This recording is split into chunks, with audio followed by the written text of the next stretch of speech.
A Scandal in Bohemia, a modified radio play which should be recorded in class, with the voices of Erik Hackauf as Sherlock Holmes and Niklas Rudolph as Dr. Watson, cut by Hannes Ast.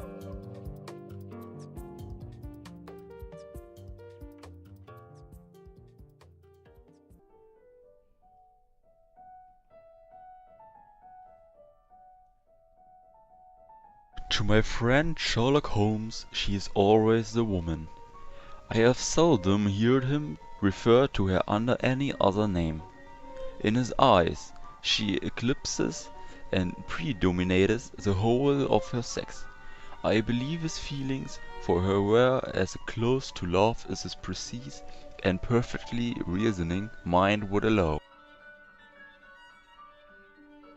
When this case began, it had been some time since I had seen Holmes.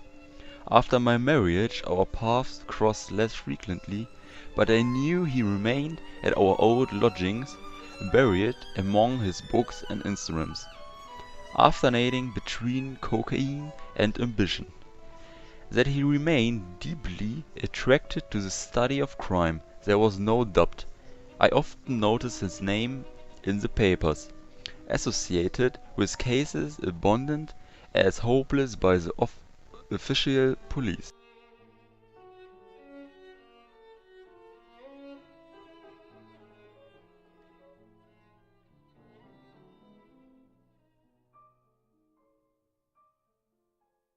One summer's night in '88, as I was returning from a call to a patient, I passed by the old door in Baker Street. I heard the strains of his violin, glanced to the open window above, and felt a keen desire to see Holmes again. A quick knock at the door, up the stairs, and I was in the presence of my old friend. Baker Street, sitting room, in the evening.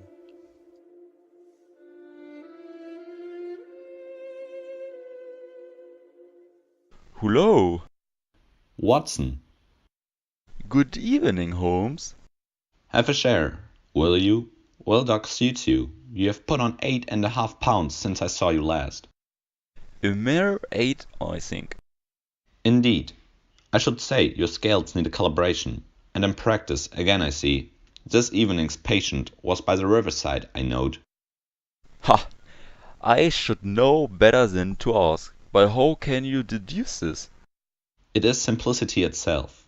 A gentleman walks into my rooms, smelling of iodoform, with the black mark of silver nitrate on his right forefinger and a bulge in his left overcoat pocket, where he has secreted his stethoscope.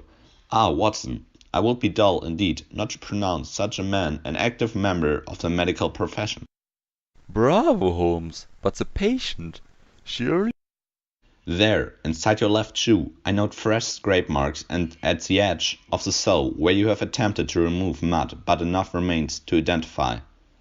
By its grey color I can state with certainty that the mud in which you trod is composed mostly of common river silt.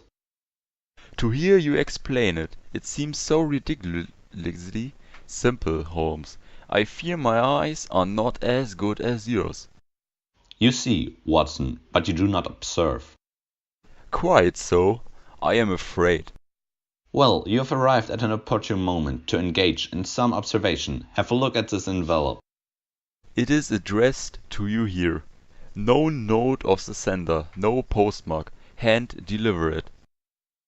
And the letter inside? Ah, yes, they will call upon you tonight at 7:45. A gentlewoman who desires to consult you upon a matter of import and urgency to a great house of Europe. You are known to be trustworthy. This account we from all quarter received. Be in our chamber at that hour, and do not take it amiss if your visitor wears a mask. This is indeed a mystery. Holmes, what do you imagine it means? I have no data yet, and it is a capital mistake to theorize before one has data. We must not be tempted to twist facts to suit theories. No, apart from that message, what do you deduce from the letter itself? It appears a man's hand. There is no signature or monogram, so he is being quite circumspect.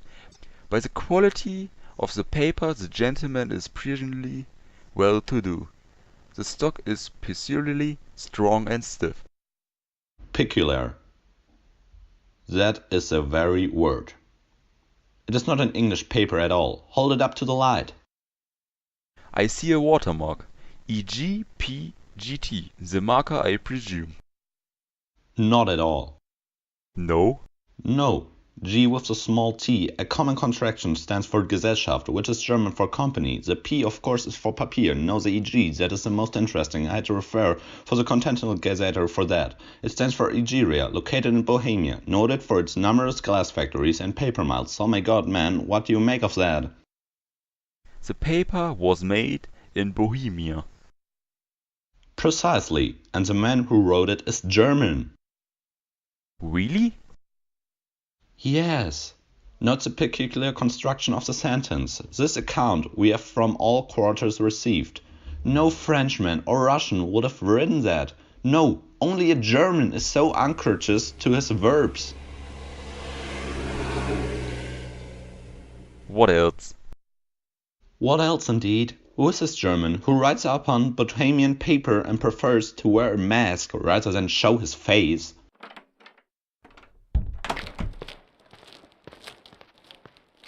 I believe we shall meet our mysterious letter writer now. Shall I go then, Holmes? Certainly not, Doctor. Stay where you are. This promised to be most interesting. It will be a pity for you to miss it.